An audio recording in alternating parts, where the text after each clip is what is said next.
Hello, everybody. I'm Toby Shifsky. I'm the Vice President of Kaplan Real Estate Education.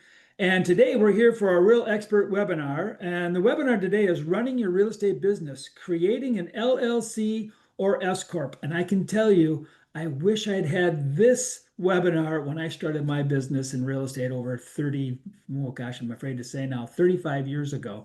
So, and I can tell you this, find expert advice in just about everything you do. And so that's one of the great things that Kaplan does is it brings experts to the table and gives you access to them every day of the week in our real estate forum. It also gives you access in our courses and classes. And today we're bringing another Kaplan expert and none other than Michael Angel. Michael, thank you for being here today. Well, it's wonderful to be invited. Thank you. Yes, some of you may have seen Michael before with us, highly regarded and really asked for quite a bit. And so he's coming back and he's helping us at a time when we're all thinking about kind of end of year tax strategies. And we thought, maybe we should go all the way back to the beginning and really kind of leverage Michael's knowledge and professional expertise because Michael kind of began, if I could just start a little introduction for everybody while you're here, if you haven't seen Michael before, but Michael began his financial services career in banking more than 20 years ago and eventually migrated into investment management and insurance planning. So he served clients in various capacities with independent boutique style firms and learned directly from seasoned CFP practitioners in the field, and that's Certified Financial Planner, CFP. Michael has also been an income tax professional for several years. Michael obtained his Master's of Science in Personal Financial Planning degree from the College of Financial Planning. He is a certified financial planner, practitioner, and enrolled agent authorized to practice before the IRS, the Internal Revenue Service. And so if you don't know, the College for Financial Planning is a Kaplan business, and Michael is a part of the family. Michael, thank you again for being here today. Okay, wonderful to be here. Absolutely. So let's do this, Michael. I think you've kind of prepared a little bit for us because some of this is kind of deep, and would love to make sure people can remember it. You want to share your PowerPoint with us at this time? Sure, I can do that now. All right, so let's do that. Okay, can you see that okay? Yes, I can see that. So you guys should all be able to see Michael's. Yeah, we got some thumbs up coming in there. We are in a pretty good spot, Michael. So Michael, let me do this. I've got a poll question for everybody on today because we want to kind of understand who's in the audience so that we can kind of gear this towards that audience. And so let's do this. I'm going to ask a quick poll question. If everybody would take a second to answer this poll question. And the poll question is, how long have you had your real estate license? So for a bunch of you, you're still sitting in your licensing courses. It's awesome that you're here because it shows that you understand the power of education. I talk about this all the time with our students and with our staff. When you have a professional educating you, you get their wisdom and knowledge and their trials and errors. You get sometimes 10, 20, like, how about this? You're going to get Michael's 20 years of experience compressed into a 35, 40-minute webinar that you can actually ask some questions on. So, all right, go ahead, take a moment. We're sitting at, look at this. All right, the results are coming in. If you're on your phone, you may have to swipe over a screen in order to see the poll question. But everybody, the polls are anonymous. Nobody sees your name on the polls. They do see your name in the chats, so keep it clean on the chats. But on the polls, it's all anonymous. All right, so here we go. I'm going to go ahead and end the poll, and then we're going to share the results, right? I always share the results. All right, here we go. We're sharing the results. How about this? We got 43% of the people are currently in their classes. We got 16% with 3 years or less, 3 to 5 years, 5%, 5 to 10 years, 9%, 10 plus years. We have 13% of the people in 10 plus years. Good for you for coming in. And I'm looking into getting my license. So we got some people who not even licensed yet, but they want to know where to go and they want to know how to start their business. And so I said a little something about the 10 plus year people. I give you a lot of credit. I was in the business for over 10 years before I really even understood there was an option to do something other than a sole proprietorship. So good on you. Be in here and learn today something that may change your business forever. So let's do this, Michael. Why don't you start us off? I mean, I know we got some overall questions, but maybe for the first big thing is, what are the differences between forming an LLC and an S Corp? I mean, how do we address kind of that big thing? Because I think there's even the question of sole proprietorship. But why don't you lead us into how you want to cover this? Sure. So the the distinction between an S Corp and an LLC can be pretty vague. We're not comparing apples and oranges. We're really more comparing like a Granny Smith to a Macintosh Red. They're very similar. They're both designed for small business owners, people getting into a new line of work. And in fact, it's possible for an LLC to elect to be taxed as an S Corp. So you can imagine the lines get very blurry when that's the case. But the main idea behind either one is to give you a name. You're not just Joe Smith who sells real estate. You're with Smith Enterprises and you're a realtor. It's much more professional. So it enhances your professional image. And it also gives you the opportunity to afford some liability protection, depending on your state. You do want some type of legal barrier between you and your business if and when things go bad on you. Uh, you don't want them to be able to take everything you own. At worst, you want them to be able to go after your business while you yourself as an individual are safe. So, Got it. So I mean, I think of myself, Michael, when I got into business, I didn't even know there were options. I just, I was a sole proprietor. Here, here's my social security number, pay me. And I was Toby Shifsky, doing real estate. I think a vast majority of people still do that. And so what is the big risk with a sole proprietorship? Is it really just the risk, the liability that you get? yeah, the main risk is liability. If you're operating as a sole proprietorship, all your assets as an individual are on the line. So, heaven forbid you get tangled up in a lawsuit and you lose. If you're a sole proprietor, they don't go just after your business assets, they can go after your personal assets. They can take your personal residence, your car, your dog, you know, anything they can get Sounds their like a hands on. divorce. Yeah, Yeah, yeah. could very well be. Yeah. On the other hand, if you have an LLC, the judge has to say, okay, well, what does the LLC own? Because that's going to be the only assets that are on the table if and when a settlement is reached. So it provides a layer of legal defense. And the same is true with an S Corp. It's a separate legal entity for liability purposes. The other major difference is when you're taxed as a sole proprietor, the tax tends to become prohibitive the more money you make. So at some point, you might want to shift into an LLC or an S Corp to keep your tax liability down. Yeah. Got it. Got it. Okay. So I'm thinking about, we got a question here. Does this apply when you work under a broker? The answer to that is yes, depending on which broker you go to. The vast majority of broker relationships with real estate agents is that you are essentially hired as an independent contractor. You have your own business, the brokerage has their business, and they become your business partner. They're generally not your boss. You're not an employee. And so that's the general rule. Now, there are some real estate brokerage models out there now that actually do hire you as an employee, but that would be a big deal. You'd know if you're being hired as an employee as opposed to an independent contractor. And so when I think we're talking about here is you can just go in as yourself. And believe me, the vast majority of people do. They just go in as themselves.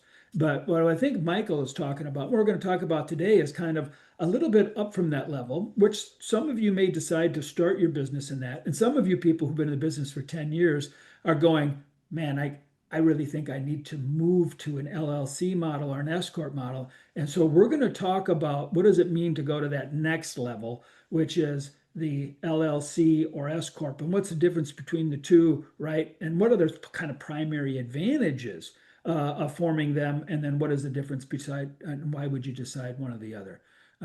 We're going to be able to cover that, right, Michael? Hmm. All right, super good. All right, so let's take us in. Sure. Well, just a quick reminder that the content of this presentation is for educational purposes only. So we're here to educate you. We're not here to give you individual tax advice. For individual tax advice, please speak to your tax professional or your attorney. Okay, what we intend to cover in the brief time that we have today is we'll talk about pass-through taxation. We'll touch on self-employment tax. We'll discuss what expenses can be deductible if you're a real estate professional. We'll talk about setting up a retirement plan. A lot of small business owners think their business is their retirement plan, and that can be true. But then that puts you in the position of having to get the best price you can for your business. And if you happen to retire in a bad market, what happens then? So it's a good idea to set up a retirement plan for your business, also to attract employees. Talked about health insurance deductions, passive activity rules, the qualified business income deduction, which is aimed directly at small business owners. And we'll even touch a little bit on estate planning and state tax benefits. Got it. So I did see in the chat that someone asked, why would somebody form a C Corp instead of an S Corp? Yeah. Most people start out either as an LLC or an S Corp. It would be very rare to see somebody jump straight into C Corp. C Corp has a lot of formalities. There's a lot, it's a lot more rigid structure. You definitely have to deal with accountants and attorneys, and most people aren't ready for that when they're first starting out. So what will typically happen is they'll form an LLC. So those are very easy to form, and that's intentional. You typically just have to register your business name with your Secretary of State. You can file articles of organization, and you're off and running. Now, if you want to form an S Corp, that's a little more formal. Most people don't start out that way. But if you choose to start out that way, you can talk to an attorney, or you can talk to even a legal service, such as Rocket Lawyer or LegalZoom. They can draft those articles for you. But the main difference between an S Corp and a C Corp is an S Corp avoids double taxation. So if you're operating as a C Corp, all the income gets taxed at the entity level. So your corporation will pay tax. And then you would pay yourself and possibly distribute dividends to yourself, and then they'd be taxed again. Most Oh. most people don't like that. Yeah, So, yeah, yeah. So a C corp, I mean, really, I mean, when you're talking about basically a big company, and it could be a publicly traded company, it could be, but when you have lots and lots of moving pieces and parts, the C corp is just basically a very subchapter C corp is a very sophisticated business model that actually yeah, adds another layer, like you said, of taxation, which is the corporation actually gets taxed. That's your corporate business tax. And then you, if you're getting paid from your corporation, will get taxed also. And so what we're talking about today is kind of a level down from that, which is the LLC, the limited liability company, or an S corp, subchapter S corporation identified by the IRS, which have a little different pass through and a little different issue with taxation, correct? I mean, that's what we're going to do. yeah, that's exactly right. Okay. So the advantage of an S Corp is you dispense with the entity level taxation, and Okay. all the income and expenses are reported directly on your 1040, Wow. what's called a K1. But so you avoid what's commonly referred to as double taxation, Got it. and you're also able to keep self-employment tax under control. Got it. And speaking of self-employment tax, this is one of the biggest pitfalls to small business owners. Uh, Usually, when you're just starting out, you don't have any idea how much money you're going to make. And, maybe the first couple months are tough. You may not make any money. You may be spending money on expenses, but you don't have any revenue yet. But that changes. And after a couple of years, you're probably making pretty good money. And then you're running into self-employment tax. So self-employment tax is not a penalty on entrepreneurs.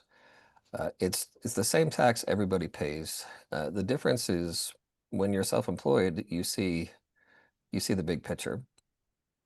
So if you're a W-2 employee, you probably noticed uh, when you pull out your paycheck that money is taken out for Social Security and Medicare, and that is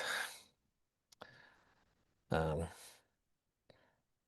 a little over 7.5%. Now, what most people don't realize is behind the scenes, the employer is kicking in another 7.5%. Uh, Uh, so when you're self-employed, you have to pay both sides of that equation, and that adds up to 15.3%. so when I'm working with an employer, I do see the 7.5% go out for what's that? We call that FICA. Is that what we call that? Mhm. Yeah, That's FICA. right. Yeah, Yeah. FICA, right? So that's Social Security and Medicare taxes, and everybody's paying that, and that's off of what you make up to a certain point. I think there's a cutoff, isn't there, where they stop collecting for that? Yeah, there is a Social Security wage base. Yeah, Uh, they got are taught. Oh, They're okay. actually. I was pulling up that wage base. Is both? They're actually talking about getting rid of the wage base since you Oh, brought that up. But in 2025, it's $176,000. so if you make more than $176,000, you stop paying for Social Security part of it, right? Yeah, yeah, that's true. Got it. Okay, but here's the real key is if you're an employee, your employer is paying 7.5%, and you're paying 7.5%, essentially, all the way up until that Hmm. magic number of like 176,000. And what happens when you become your own employer, when you become self-employed, you get to cover both sides, right? And so you get to cover not only the 7.5% you've been normally paying, but you get to cover the 7.5% your employer had been covering before, but now you're the employer because you're employing yourself. And so now you're paying that essentially 15% of every dollar you make up until a certain point when there are some then things that drop off. Uh, Yeah, okay, I got that right now. Okay, yeah, that's exactly right. So what I usually tell folks is when you're just starting out, it's really not that big of a hit. If you're making $10,000 or less, um, so self-employment tax is probably not a problem. But once you get your legs under you and you're making 60, 70, 80,000 a year, it starts to become a real pain. And usually it's at that point that people convert to an S Corp. But in the early years, what I recommend people do is set aside 25 cents on the dollar for taxes. okay, Because you figure you got your 15.3% SE tax. You have to figure at minimum you're going to be in the 10% bracket. That's the lowest bracket. So if you're putting away 25 cents on the dollar, that should pretty much take care of your taxes. Just set that aside right away in a savings account. got it. Uh, make an estimated tax payment uh, when you can, and that'll pretty much take care of it.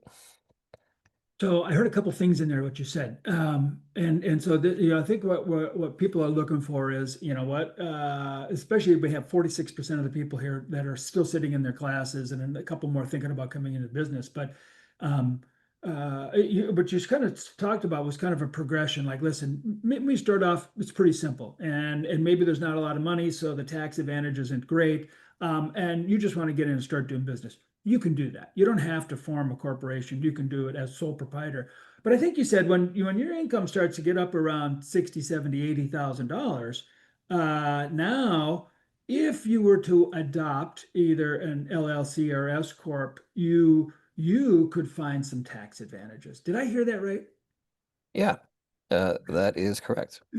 Got it. So the 60, $70,000 is it's not an official rule, Yeah, but yeah. it's kind of the pain point right now. When people start making that kind of money, the self-employment tax alone starts to surpass $10,000, and people start asking, "My gosh, what can I do about these taxes?" Yeah. And the reasonable thing to say is to elect to be taxed as an S corporation. So you can go out and form an S corporation, or you can make an election to have your LLC taxed as an S corporation. You can do that with IRS Form 2553.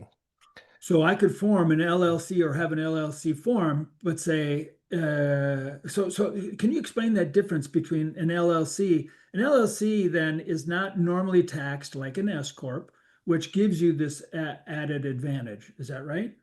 You have to Yeah. request change. So from a tax perspective, again, most people when they're starting out in real estate, they just Yeah. file what's called a Schedule C, Schedule C. I've done and it. you can Yep. claim many of the same expenses, whether you're an S corp or an LLC. Okay. You can take all those deductions. Okay. It doesn't really start to become a problem until you start to make big money. Okay. And when the payroll tax, the self-employment tax becomes too big, what you want to do is turn yourself into an S corporation. Okay. And then you can pay yourself what the IRS calls a reasonable salary. Okay. And then you can take the rest as a dividend or a distribution.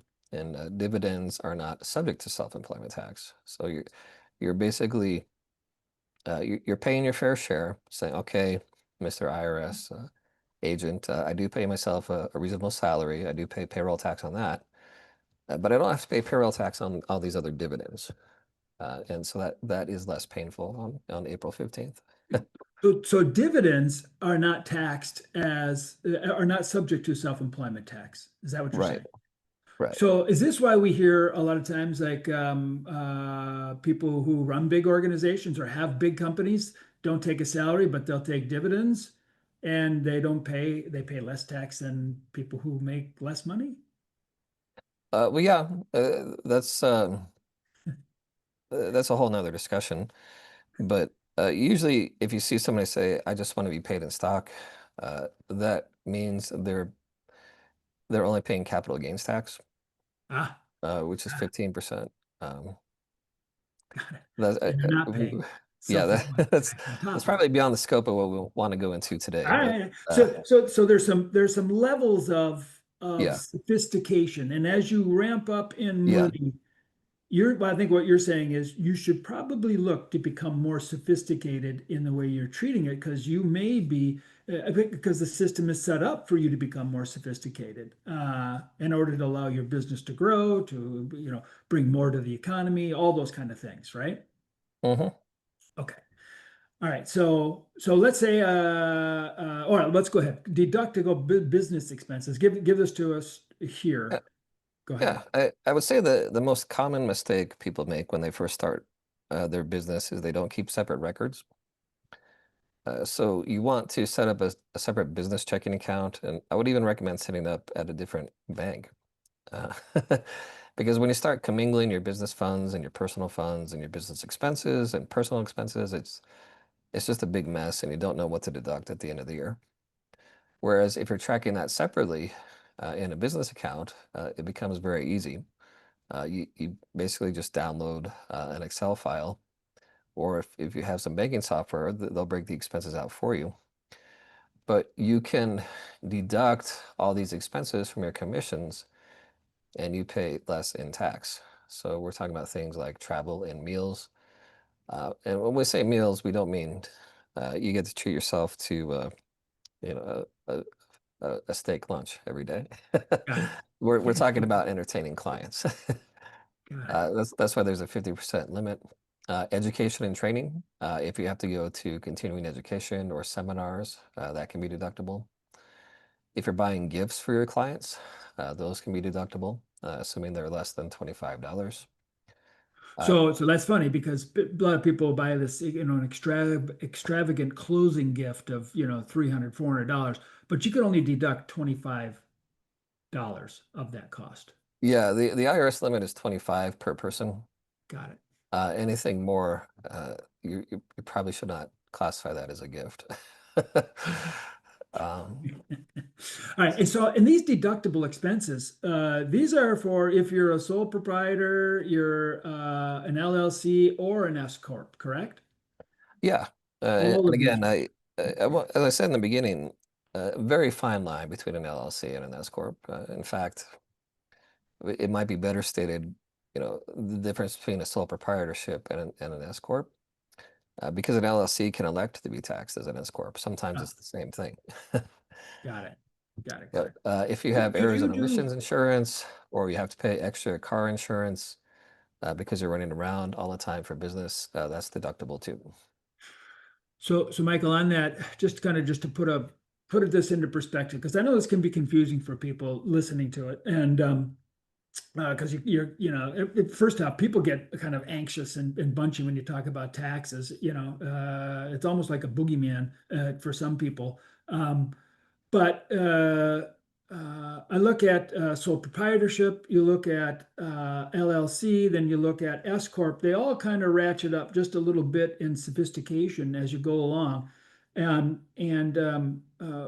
but the way I heard it is you could be a sole proprietor for the first year or two if you wanted to, and your business takes off. You then take the time to create maybe an LLC. You create the LLC because it's simple. It's a couple papers. It's a tiny bit of money, and you can have your LLC, which gives you some more liability protection. Um, and then you could even take that LLC and elect to have it be taxed as an S corp when you get over the 60, $70,000, and now you're gonna maybe be able to manage some of that self-employment tax a little differently. Or if you want to go full on sophistication, you can just bump right up to S corp. Could you go from an LLC to an S corp easily without? I mean, if you wanted The, to. yeah, the key thing there is if you think that's the way you want to go, you'll probably want to get a separate, it's called an EIN from the IRS. Okay. So right off the bat, at minimum, you want to form an LLC for liability protection. You probably want to get a separate tax ID from the IRS, Okay. and then that keeps your options open. So if down the road you want to elect to be taxed as an S corp, you can. Now, if you definitely want the corporate entity structure, you would want to talk to an attorney, and they could file articles of incorporation. Got it. A A little more little, sophisticated. yeah, a little more work. But as you get bigger and you start bringing in employees, and you have an office and that kind of thing, Yeah. probably a good move to go S corp at that point. Got it. And what we're really talking about here is kind of just the natural progression of a career in real estate is that as your business becomes more sophisticated, you should really look at the structure of your business. And so we're just kind of drawing out a progression path here for everybody. As a matter of fact, I have a poll question. I know we got people on, but I'd really like to see kind of where people are at because I know we have a bunch of people on that have years and years of experience.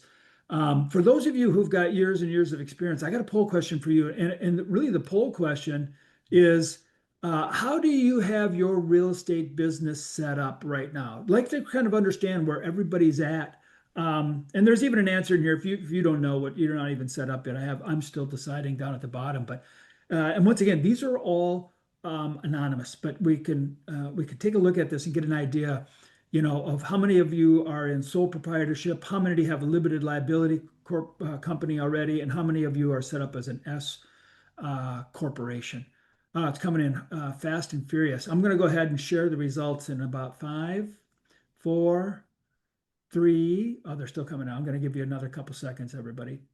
5, 4, 3, 2, 1. They're still coming in. So if you're on your phone, you may have to slide over. Look at this. This is a pretty good spread, actually. And it's probably pretty close to what you see in the working world. All right, so here goes. I think we got them all in now. I'm going to end the poll, and then let's talk about these results. So look at this, Michael. We got 25% are sole proprietor, which is about so 51% of people are still deciding. Good for you. You're here. You're gonna learn a couple things. But of the people who are in business, half of them are sole proprietor. And then you got limited liability, right, which is about 32% of them, if we're just taking half the crowd here. And S Corp is about 14%. So that's interesting. Is that about what you think you see in the real world for a split right now? Yeah, that reflects my experience Yeah. as a tax pro for many years. Got it. Got it. All right. All right. Well, there. How about that? So everybody, if you look at it, a lot of people start out sole proprietor. Some people jump right into an LLC. Some people then take that LLC and look to have it be taxed as an S corp. And others say, listen, you know what? I'm going to blow this thing up. I'm going to get a team. I'm going to get a staff. I'm going to get, I might even get investors and go do some fun stuff, and you got to become very sophisticated. You might go into S corp, or you might even go all the way to C corp at someday. If let's say you wanted to have your own brokerage and you wanted to start franchising your brokerage out there, you go full C corp at that time. So there's a natural kind of progression here. If it's something you wanted to kind of build into. Others, you have grand plans. You probably know where you want to start right off the bat. All right, so I'm going to stop sharing that. All right, keep us rolling. Sure. I did see in the chat someone asked about the home office. I'll just say the home office deduction can be helpful, but it has to be a true home office. According to the IRS, you need to use it regularly and exclusively for a business. And the best way I can illustrate that is with a quick story. There was a couple that got audited. Guy came knocking on the door and said, "Hi, I'm from the IRS. I'm here to help you." So the husband was not home. The wife let the agent in. He just kind of poked around, said, "Can I see your home office?" She said, "Sure, I've got nothing to hide." So he pops his head in and he notices an ironing board and a box of toys in the corner. And he says, "What's that?" And she said, "Oh, sometimes we have the grandkids over, and sometimes I'll let the grandkids play on the floor in here while I do my ironing." And the IRS agent said, "Oh, very interesting. Thank you." Yeah, and he left. And a couple weeks later, they got a bill from the IRS disallowing their home office deduction because it wasn't used exclusively for business. So what I'm trying to communicate is the IRS definition of a home office. They're very strict about that exclusive part. I've seen people try to write off their kitchen because they're like, well, every office has a break room. And that's, I understand what they're thinking, but that's just not how the IRS looks at it. So uh, you can you can use a percentage of expenses, but I find the simplified method of just going by square feet is usually uh, more lucrative from a tax perspective. Got Okay, it. pushing ahead. Wait, I want to talk about retirement plan contributions. If you can set up a retirement plan as a sole proprietor, but I think you're going to find it's a little bit easier to set one up as an S corp. If and when you reach the point where you have discretionary cash flow, it's a good idea to start putting that away for retirement for at least two reasons.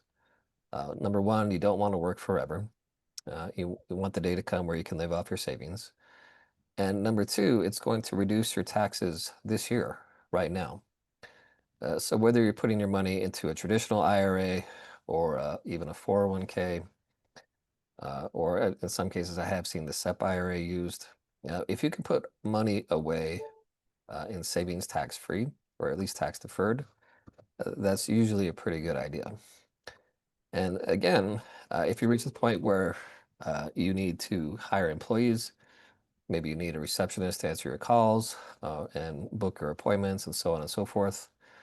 If you want to retain them as an employee, it's a good idea at some point to offer them a retirement plan. Got it. I have yet to meet a self-employed person that was not aware that health insurance deductions are a big tax advantage. So if you're spending money on health insurance and you're self-employed, you can take that as a deduction, whether you're a sole proprietor, an LLC, or an S corp. And if we think this through, it makes a lot of sense. These days, if you're a W-2 employee, you're usually deferring money from your salary on a tax-free basis towards premiums. And the self-employed kind of raised their hand and said, well, do we get that deal too? And the IRS said, yes, you do. You can do that also. So you can take it as a deduction on your 1040, or you can book it as a business expense on your 1120. Another big tax savings device that I recommend to just about everybody is the health savings account. And I do that again for at least two reasons. Number one, if you put money into a health savings account, it goes in tax-free. And if you use it for medical expenses, it comes out tax-free. No other instrument that I'm aware of can say that. Even with a 401k or an IRA, yeah, it goes in tax-free, but you're going to pay a little bit of tax when it comes out. That's not the case with a health savings account. You can put it in tax-free and it comes out tax-free as long as you're in your lane and it's for medical expenses. So if you expect to have medical expenses, health savings account is a must. And this is for everybody. It doesn't matter if you're sole proprietor, S Corp, LLC, right? I Yeah, mean, this is how you're managing your tax uh, exposure. Is that right? yeah, Okay. yeah. So to set one up, you just have to be part of what's called a high deductible health plan, and you can go to just about any bank, and they'll set one up for you. But you may be surprised to learn that medical bills are the #1 cause of bankruptcy in the U.S. And I think intuitively we all know that, but the scary part of that statistic is most of those people were insured. Uh, Now we kind of scratch our heads and like, well, wait a minute. If you're insured, uh, does your health insurance pay for everything? And the answer is not if you're in a high deductible health plan and you didn't put money in a health savings account. got it. So one of the biggest mistakes people make is they'll sign up for a high deductible health plan, particularly the self-employed, and they'll forget to put money in their health savings account.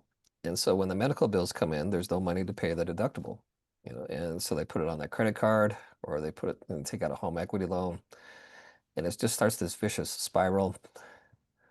It's really best to put a little bit of money away every month into a health savings account, no matter what business structure you end up choosing. Got it. So I understand. A bank will set up your health savings account. It just needs to be separate from Yeah. your right, and the money you put in there is identified, and only use it for that. Otherwise, Mhm. of course, you can get in trouble, tax reasons. But Yeah. right, Pretty much any financial institution these days can set up an HSA. and what do you call a high deductible? What would you consider as a high deductible Uh, health well, plan? that is defined by the IRS. Oh, it is. Okay. Yeah, yeah. So if your deductible as a family is at least $3,300 or more, then they consider that a high deductible health plan. 3,300. Wait a second, that can't be right. Is it per person or 3,300 total? Well, 1650 for singles or 3,300 per family uh, I would pay be money deductible for my business. then you most likely have a high deductible health plan. And and the good news is you're eligible for an HSA. Oh, oh, that's true. We do have And access to so HSA. so You're I mean if we think this through, right. if you're gonna have to pay $3,300, wouldn't it nice to get a tax break along the way? Do you want Why to have to wouldn't you pay do that? taxes and then pay $3,300, or do you just want to pay $3,300 and no taxes? Right. That's what an HSA is about. Got it. Let me, some people are asking about you talked a little bit a second ago about the 401k and that, is it one of those things where your S Corp can pay matching into your 401k that you don't have to pay tax on, or does that create a tax consequence for your S Corp, or do you actually have to be a C Corp to do something like that? No, you can set up what's called a solo 401k, and you can do an employer match. The safe harbor match is 3 to 4%. 3 to 4%. Okay. Yeah, so that will keep you in the good graces of the tax authorities. The Okay. thing to remember is if you're going to do this, if you do it for yourself, you have to do it for everybody. So Oh, if you're bringing on employees, at some point you're going to have to offer them a 401k too. Got it. So now if it's just you and your Yeah. spouse and your Yeah. kid, great. But if it's just you and you bring anybody on, they have to have access to the same deal. Yeah. Now, if you're not ready for that, most people would go with a traditional IRA. Just an IRA. Okay, Yeah. got it. All right. And So and you that can set up that an IRA. How hard is it to anywhere, set up an IRA? yeah, Anywhere you call any your favorite, brokerage, any bank these days, any brokerage, any bank. yeah, Okay. they'll do that for you. And you claim the deduction when you file your taxes. Great. So you put the money in, you're managing it all, and then on paper, when you do your taxes, it'll say, "Well, how much you put in," and then you know what your tax consequence is, or if it's not a tax consequence. Is that correct? Hmm. Okay, got it. Ooh, passive. This is a good one. This is what everybody who is in real estate should have your ears on right now. And I can tell you, some people take it to heart, and they're reaping the fruits of their labors now, decades later. But go ahead, Michael, take us through this. This is a big thing for real estate agents. Sure. So, what I've seen a lot of people do is they'll buy a house and then they'll decide to move out.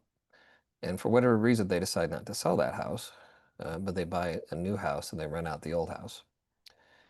If you do that, you're considered a small landlord, and you can claim some deductions, but your deductions are basically going to be limited to 25,000 a year. Now, on the other hand, if you're a real estate professional, you're not going to run into passive activity rules and you're not going to run into the same limitations. So normally, when you rent out a property, it's considered passive income. But when you're a real estate professional and all you do every day is buy and sell and manage properties and collect rent, the IRS considers that active income. So now you can deduct uh, many more expenses. If you're just doing real estate as a side gig, you're probably not going to be a real estate professional in the eyes of the IRS. I mean, yes, you're making real money, but if you're spending more than half your time at another job, for example, while you get Yeah. your real estate practice off the ground, you're not yet a real estate professional to the IRS. Now, on the other hand, if real estate is all you do, and uh, all day, every day, you're immersed in real estate activities, then you're a real estate professional. So let me give this back. So if I'm just a regular person, I work at a company, a big C corporation out there, whatever, and I'm taking a salary every week. But I don't sell my home. I buy a new home and then I want to rent out my old home. I want to become a real estate tycoon.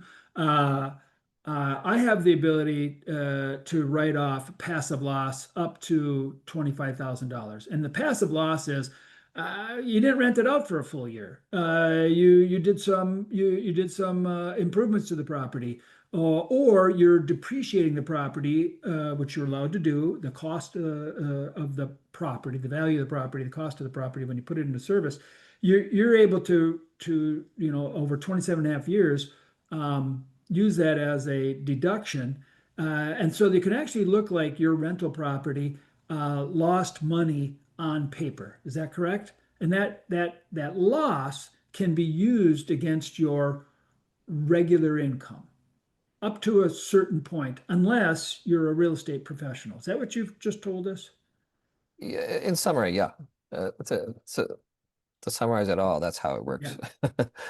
So if you have a day job and you're just getting into rental properties and you have one or maybe two, you know, you can deduct up to $25,000 from your day job, so to speak, if you have a loss. Okay. And now folks are saying, well, why on earth would I want to run a loss on my real estate? You you really don't. But as you just said so well, Toby, you get to take paper losses in the form of depreciation, and that makes it into a tax loss, even though it's not a real loss, if you will. Yeah. Now, if you want to go beyond that, to be quote unquote a real estate professional in the eyes of the IRS, more than half your time needs to be spent in real estate activities. So at that point, you're quitting your day job. You're like, I'm ready to go full time. This is my business. This is what I Yeah, want to do. That's the tipping point in the eyes of the IRS.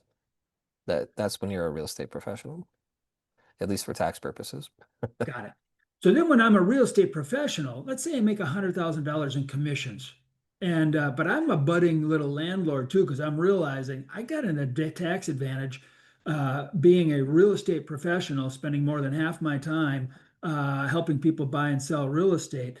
I make 100,000 bucks, and I've got three little real estate properties that I've purchased, and between the three, on paper, after depreciation, after my costs of carrying, after vacancies, all this kind of stuff, I haven't brought in enough money to really cover the nut that is maybe my real expenses or physical hard expenses. And then I add on the depreciation of the property values, right, that I'm able to take as a part of the IRS code. Then it looks like I lost $35,000 on those properties this year. Yeah. How does that work Uh, against my $100,000 of income? yeah. Well, again, now that you're a real estate professional, that can be deducted against all your commissions. So now it looks Like, like in the eyes of the government, we start calculating how much money I owe on $65,000 of income because I took the mhm. 35,000 in loss against the $100,000. So I start everything at the $65,000 level when we start figuring out how much actual income tax I owe, correct? Mhm. And this could be taken, is there a cap or a limit on this? Not that I'm aware of. Yeah. So if so now my business rolls along, it's 5 years later, and I'm making $500,000 a year, and now I have 10 properties, and these properties can keep kind of going up in scale, right? And now I'm writing off $100,000 in loss on those properties, which might not be a loss. You may actually be bringing in positive cash flow in those businesses, but because of the paper, meaning the depreciation, for a while, for 27 and a half years, you're going to be able to take and depreciate that property. Now, in the end, you may be holding the bag on that depreciated property that now has full value, and you have to account for the depreciation at some point. Is that right? Well, if you eventually decide to sell that property, then yes, that's true. Yeah. Uh, Although we then have things like 1031 exchanges yeah. that allow for more sophisticated maneuvering where Yeah, you can defer with a 1031. yes. Okay. So the real key here, guys, is because you're a real estate agent, you can take advantage of this real estate professional passive activity exception, which allows you to basically write off your passive activity loss in real estate against your regular income, your commission income. It's a huge advantage, and it's special only for real estate people. Okay. Yeah.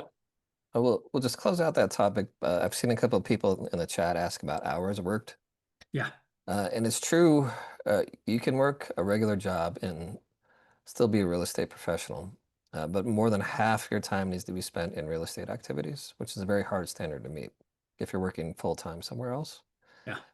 The other thing, yeah, there is a 750-hour minimum, meaning you can't spend like 5 hours a month in real estate activities. I don't work anywhere else, but I'm Yeah. proud my work is 5 hours a month in real estate. Yeah, that's exactly right. You're like, well, I work 5 hours a month, and It's more than half. Yeah, love yeah, it. it's 100%. That's not going to fly in an audit. So Yeah, the way our friends at the IRS look at it is, 750-hour minimum and more than half your time. yeah, got it. Okay, So, cool. okay. Great exception. Yeah. And of course, there is something called a qualified business income deduction, which is helpful if you're a small business owner. When the Tax Cuts and Jobs Act was passed back in 2017, they reduced corporate taxes from 35% to about 21%. Yeah, And the small business owners started jumping up and down and said, well, what are you going to do for us? And Congress said, you're right. Tell you what, we'll give you a 20% deduction right off the top. So that's called qualified business income. What are the qualifications?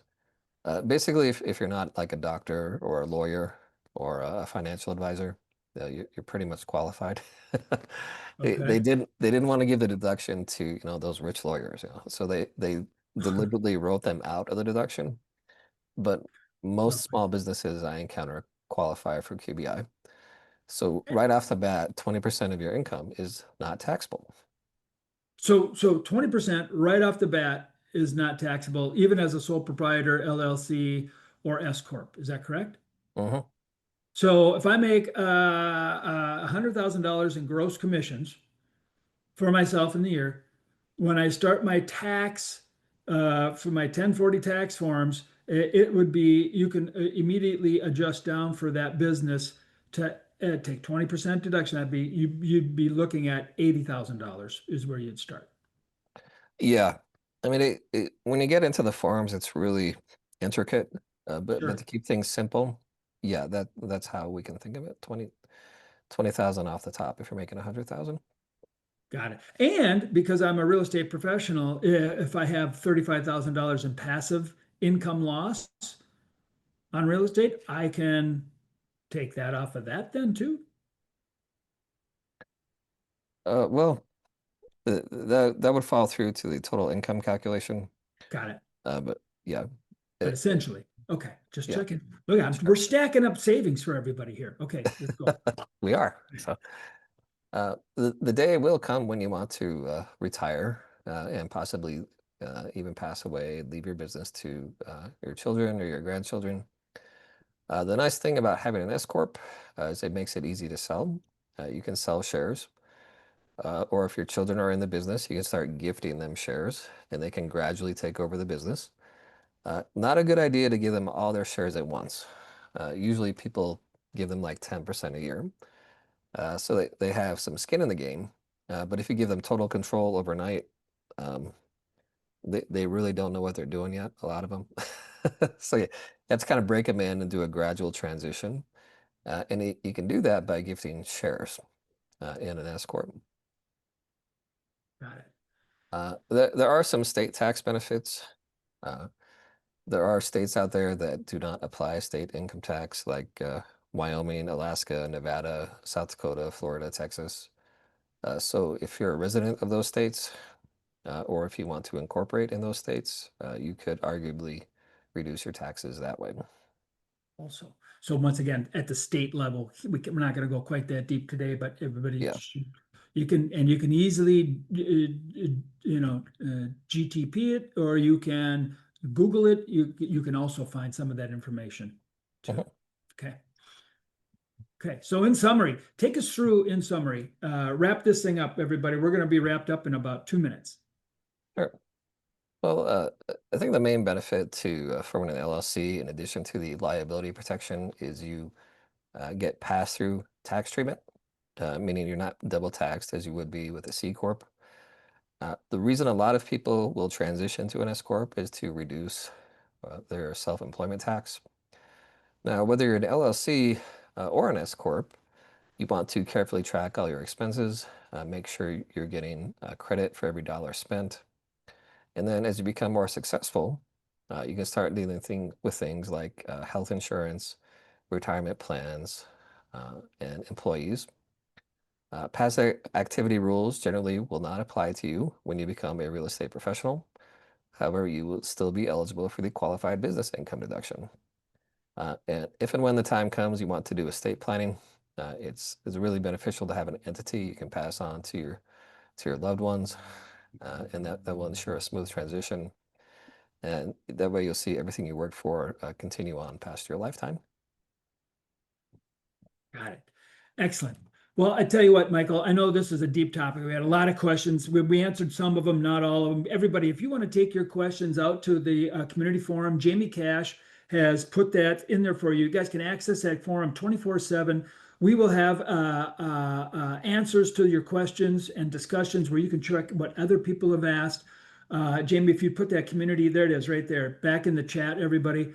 Michael, thank you again. Love your knowledge, and I look forward to our next time together. Yeah, well, it's always a pleasure to meet with you, Toby, and it's great to be a help to a Kaplan community, and call me anytime. Absolutely. Well, I just want to say thank you. Everybody, you will have access to this video. It will be sent out within the next couple days. So if you've registered, you'll get a copy of the video. Once again, go to the forum. You can ask more questions. We'll get to answering some of them there. And then, and here's once again, the continued, want to just say thank you for coming to Real Experts, everybody. And Michael, thank you again to you. Thank you Take again. care. Have a great day, everyone.